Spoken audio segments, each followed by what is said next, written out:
inceliyorum değil mi? Hı hı.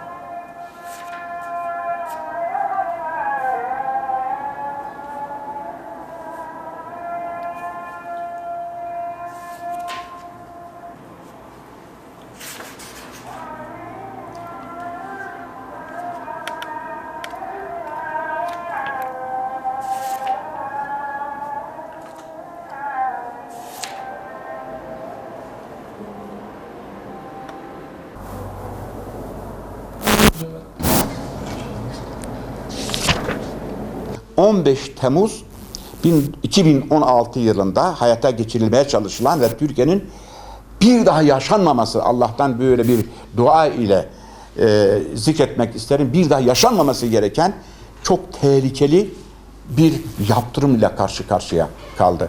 2016 yılındaki darbe teşebbüsü toplumun pek çok bilim insanları tarafından ayak sesleri belliydi. Ve çok iblisane bir yöntem ile sureti haktan gözüküp mütedeyyinlik perdesi altında ifsat ve şeytani bir kılıf ile toplumda itibar görmeye başladılar bunlar. Bu iblis güruhu FETÖ mütedeyyin insanları da kandırdı. Bunların yapmış olduğu eylem sadece onlara ve ülke bir kötülük yapmak da kalmadı. Dolayısıyla onların nezdinde, toplum gözünde mütedeyyin insanların tümü potansiyel olarak o kategoriye konulmak istedi ve mütedeyyin ve din algısı toplum nazarında itibar kaybetti. Bu sosyolojik olarak belki de yaşanabilecek en büyük tehlikelerden bir tanesi olarak karşımıza çıkabilir. 15 Temmuz 2016 darbesiyle birlikte o darbeden sonra şu genellemeyi yapmak çok kolay olacaktır. Gerek Avrupalılar gerek de dünyanın diğer gelişmiş ülkeleri Türk toplumunun ülkeleri, vatanları, dini, bayrağı, Kur'an'ı Allah için, ülkelerini savunmak için gözünü kırpmadan nasıl can siparene, tanka, tüfeğe, füzeye, uçağa karşı koyabileceğini 7 düelle ispat etti. Bu gerçekten dünyada çok az topluma nasip olabilecek bir eylemdir. Takdir edersiniz ki bunu din duygusuna bağlayabilirsiniz, vatan sevgisine bağlayabilirsiniz, bayrak sevgisine bağlayabilirsiniz, Allah'a, kitaba ve devlet ve vatan sevgisine bağlayabilirsiniz. Bunu herkes gördü. Bir de 7 düel tarafından, dış ülkeler tarafından Türk toplumu hafife alındı. 15 Temmuz 2016'daki darbeyle gösterildi ki Türk toplumu hafife alınacak bir toplum değildir. Darbeye karşı çıkanları mikro bir gruba, bir partiye, bir zihniyete bağlamak çok yanlıştır. Şimdi bazı konu başlıkları zikretmeye çalışayım. A. Darbe sonrasında toplumda sosyal çözülme meydana geldi. Yani insanlar birbirlerine karşı artık güven duymamaya başladılar. Toplumun ve bireylerin güven duygusu zayıfladı.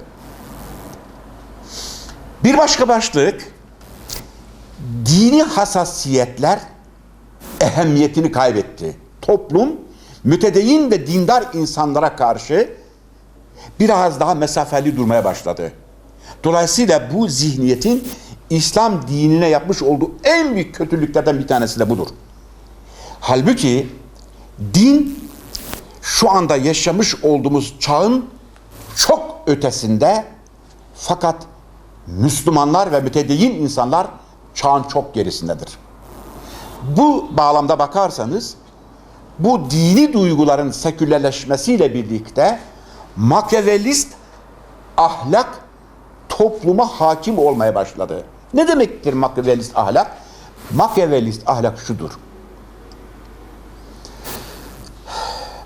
İktidarı ele almak için bütün yolları mübah sayan bir zihniyet toplumda artık itibar görmeye başladı.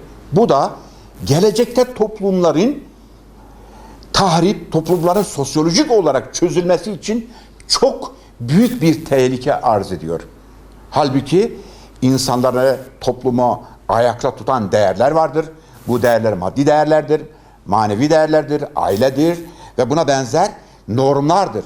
Hukuk normları zedelendi, aile zedelendi, dini değerler zedelendi ve sosyal hayatta nepotizm alabildiğine hakim olmaya başladı ve nepotist düşünce toplumda itibar görmeye başladı. Nepotizm ne demek? Nepotizm şudur: adam kayırıcılık, torpil, adamı var. Yani liyakatli, donanımlı, işin başında olması gereken karakter sahibi düzgün insanlar yerine liyakatsiz, yetenek kabiliyeti düşük, dal kavuk zihniyetli insanları yerini bıraktı. Ve onlar davul kavuk zihniyeti taşıyan insanlar karakter sahibi insanlara oranla biraz da ön plana çıktılar. Dolayısıyla bu da bize sosyolojik olarak toplumun haddinden fazla politize olduğu, toplum çok politize olduğu, bu da bir tehlikenin başlangıcıdır. Şimdi hangi kuruma, hangi devlet kademesine ya da toplumun hangi sivil toplum örgütüne giderseniz gidin, toplumdaki bireylerin ağırlıklı olarak kullandıkları ifade, beyan, düşünce, tartıştıkları konular politiktir. Bu çok yanlış bir şeydir. Halbuki bir insanın ülkesine yapılabileceği en güzel haslet, herkes branşında birinci derecede kaliteli bir insan olması gerekir. Yani bir fırıncının gidip gece gündüz politika konuşması hoş bir şey değildir. Fırıncının görevi güzel ekmek pişirmek. Berberin görevi iyi tıraş etmek. Yargıcın görevi adil davranmak. Öğretmenin, hocanın görevi sağlıklı, rasyonel dünyaya entegrasyonu sağlayabilecek bilgiyle gelecek kuşakları donatmak, aydınlatmak ve onlara yol göstermektir. Dolayısıyla bu da bize şu paradigmayı gösterdi. Devlet kademelerinde ve kurumlarda hiyerarşi gittikçe kayboldu. Şimdi devlet kademelerindeki hiyerarşiyi siz bozarsanız kamusal alanda alabildiğine bir tahribat meydana geldi. En tehlikeli bir olgu şudur: İspiyonculuk alabildiğine toplumda revaç görmeye başladı. Şimdi düello kültürü kayboldu. Düello kültürünün yerine pusu kültürü yerleşti. Bir toplumda düello kültürünü, yani şahsiyetli, onurlu, haysiyetli, şerefli, dürüst, asil davranan insanların yerine dal kavuk, şahsiyetsiz, ispiyoncu kişileri ikame ederseniz o toplumu mutlak manada çökertirsiniz ve mahvedersiniz. Bu da sosyolojik olarak bizim karşımıza çıkan en büyük handikaplardan bir tanesi. Peki ne yapabiliriz? 2 tane başlıklar verip kapatmak istiyorum. 1. Toplumların ruhlarını bilim, istikamet, evrensel değerlerden ziyade batıl istikametlere merak salmış ise o toplumların sorun veya sosyal hareketlilik, geri kalmışlık emaresi mukadder olur.